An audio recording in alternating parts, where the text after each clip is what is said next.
What's up, guys? D-Rock 1992 here. For this next video, I'm going to be talking about the 2009 movie The Proposal. The Proposal stars Sandra Bullock and Ryan Reynolds. Sandra Bullock is an actress who I've grown to really like over the years. She was in her Academy Award-winning performance, The Blind Side, which I really like that movie. And Ryan Reynolds is just a funny dude. National Lampoon's Van Wilder is a memorable film. The Change-Up is a memorable film as well. He's just funny he's just a funny guy, period. But these two are the main characters of this film. Betty White plays a supporting role as Reynolds' character's grandmother. Which is it's definitely neat, Gotta love Betty White. And Malin Ankerman has a small role as the ex-girlfriend of Reynolds' character. And those are pretty much the major players, the known players in the film. There's other supporting characters as well, but I'm not going to mention them because you probably wouldn't know their names anyway. They're not as recognizable name-wise to me, at least. You might recognize them, but by the names, but I wouldn't. So I didn't, kind of. So, but anyway, 44% on Rotten Tomatoes. I'll get more into that later, but I will get into the plot now.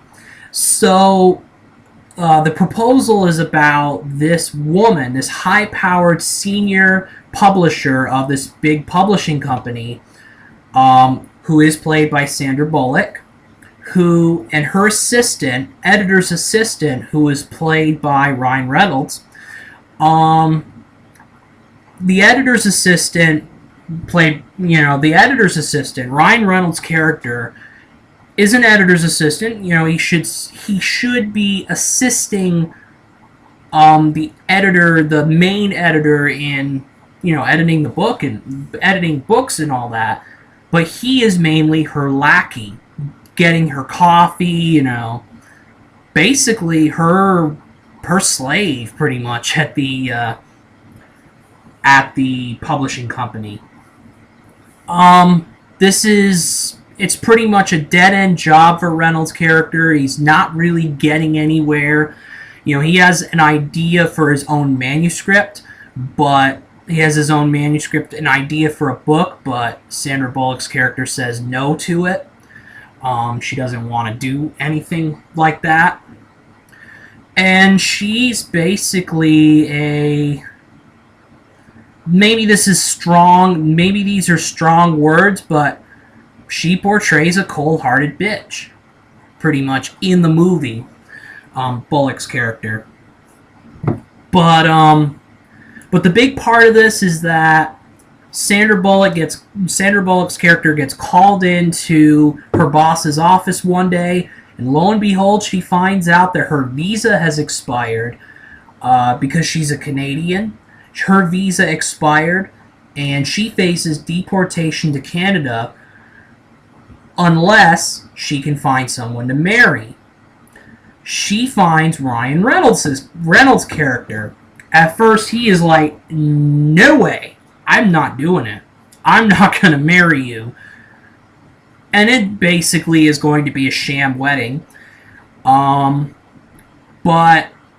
they apply for marriage in this marriage office, and an agent who is overseeing, the deportation agent, he goes to them and he tells them that, are you guys marrying just because you want to,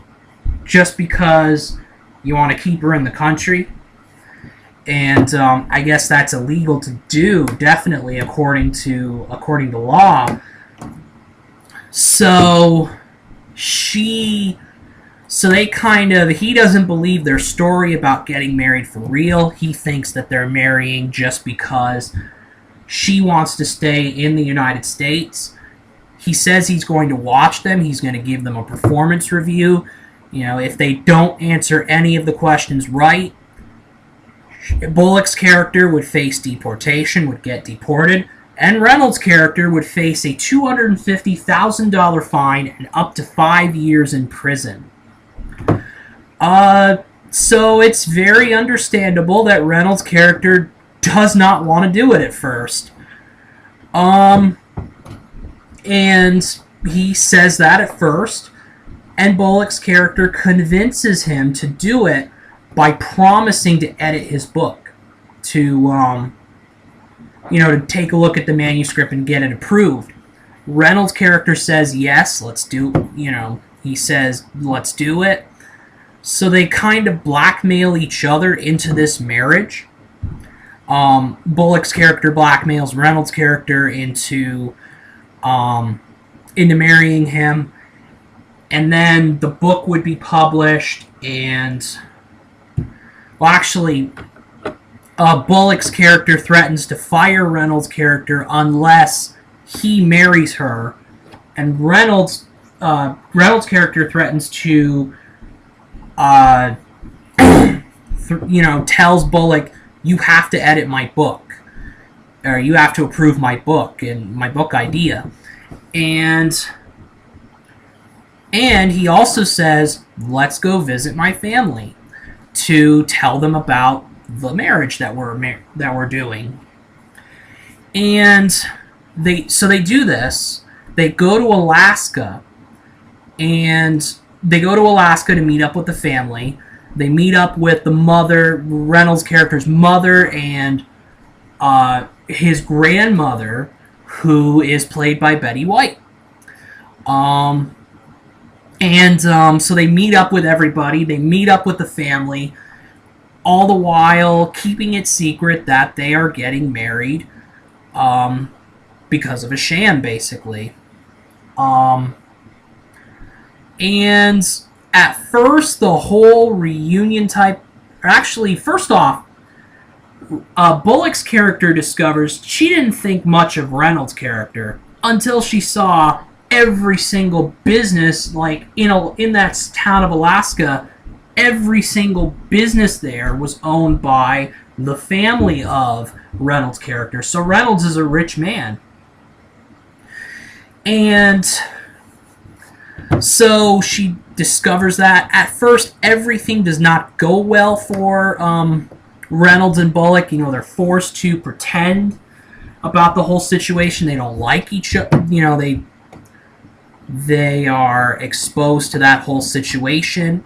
They have to pretend and all that sort of thing. And at first, they're not getting along with each other, and they do things to undermine each other. Reynolds' character tells Bullock's character, "Go on, hang out with my family," and lifting heavy luggage and things like that. So everything's not going extremely well. But there's definitely problems with Reynolds' character coming up, as him and his father are not really on speaking terms. They don't get along that well because his father is angry at him for running away to New York and becoming an editor instead of taking over the family business, which he didn't want to do. And there's a small role for Malin Akerman, who plays the ex-girlfriend of Reynolds' character, who Reynolds' character told her, let's run away to New York. But she didn't want to leave Alaska, where she's from. So basically, it ended. The relationship ended with that, with him going to New York and her staying behind in Alaska. And she sees, she's in on the whole ruse that Bullock's and Reynolds' characters are meant to be. So she tells Bullock's character, you got a good guy there. Don't let go of him. essentially. Slowly but surely, though, Reynolds and Bullock's characters grow to admire each other, to grow to love each other. Um, Bullock's character sees the confrontation between Reynolds' character and his father, and she sympathizes with him, kind of. She opens up about her own life after Reynolds doesn't want to open up about his. Bullock's character opens up about her life, her father, saying her father left her at a young age, and her parents divorced at a young age, rather, and she was left alone at 16 years old, and she never really had that kind of family connection that Reynolds' character has. So they talk about this, and things are definitely improving between Bullock's character and Reynolds' character in that aspect. Bullock's character, however, later on gets very... she doesn't want to include Reynolds' character in the whole situation, so she tries to run away. Reynolds' character... she tries to run away with Reynolds' character. They go on a boat, and eventually, after Reynolds' character saving Bullock's character from drowning, because Bullock's character is not a good swimmer,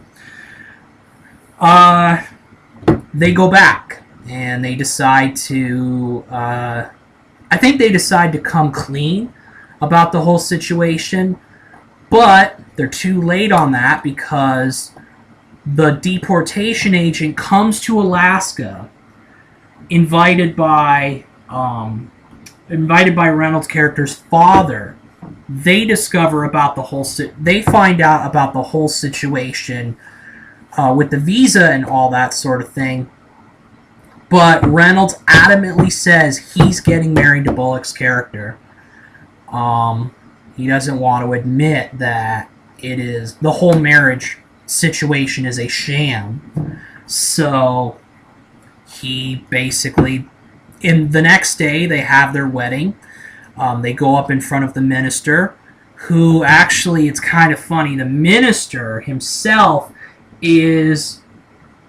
The women all went on a strip club adventure before the wedding, and the guy was a very funny male stripper, kind of, in the whole situation, and he kind of has a little infatuation with Bullock's character. So it's kind of funny throughout there, and so they're about ready to marry when Bullock's character suddenly reveals to everybody in the audience that everybody in the audience that the whole wedding is a sham to get her back in the to keep her in the United States, and the whole thing's a lie, essentially. The deportation agent ends up taking Bullock's character back to New York, and she has 24 hours to get to Canada. Reynolds' character is cleared of everything because Bullock's character admitted to the whole sham before they actually said "I do." So, but Reynolds' character is in love with Bullock's character, and he wants to win her back. Through a little persuasion from his grandmother, who is from a little persuasion from White's character, his grandmother and his mother, they go and win her back. Well, I think it's more him, but they go back and,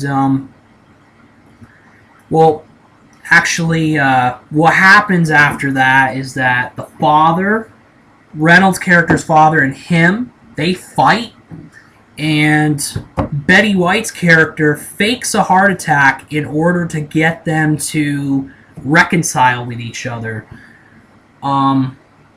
In order to try to get them to reconcile with each other, she reveals that she faked the heart attack it's a pretty funny situation there, you know. Betty White's character is funny throughout the whole movie, pretty much. And essentially, they reconcile. The father and the son reconcile. And Reynolds' character goes back to New York to win Bullock's character back. And they eventually do. In the office that they work in, they reconcile and they kiss and they get married and they get engaged, rather.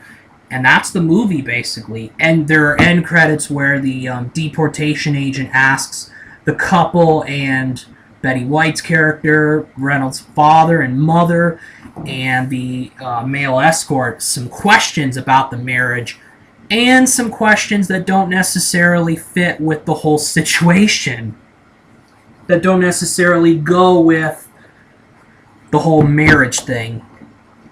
But pretty funny at the end, but that's the movie, basically. I like this movie a lot. You know, it's a good movie. Sandra Bullock does a great job as this physical, as a physical comedian. She trips a lot in this movie and things like that. She's funny, definitely. Not as funny as other women comedians. Not as funny as other women that I like as actresses, but she definitely is. She's definitely good in what she does. Ryan Reynolds, as usual, is very funny. Less funny than what he was in National Lampoon's Van Wilder and The Change-Up, but this is also a romantic comedy, so he needs to be serious as well. So Betty White is very funny. I mean, she's probably my favorite character in the movie, along with Reynolds. Betty White does a spectacular job in this movie. She has a scene where she's doing a little ritual to God, and she's just very funny in that. Faking the heart attack and all that, and she's just very funny in this movie. One problem that I did have with this, however, was Malin Akerman's small role in the movie. If you wanted to give her a role as the ex-girlfriend, which they did, I mean, the movie cast her as the ex-girlfriend. It was a small role anyway. Do something with that character. That character should have either reconciled with Reynolds' character and Bullock's character. They end the marriage, and Akerman's character and Reynolds' character find each other and get married, and Bullock's character supports them throughout. That could have been one scenario, or the other scenario, don't put her in at all. I don't think her role was needed for the movie, per se. I just don't think that. Overall, I would have to give this a 4 out of 5 stars. Just mainly because, pretty much all because of Akerman's character not needing to be in that movie in the first place. But overall, I'm going to give this a 4 out of 5 stars. And it was a very good movie throughout, however. And that's it for my review. D-Rock 1992, out.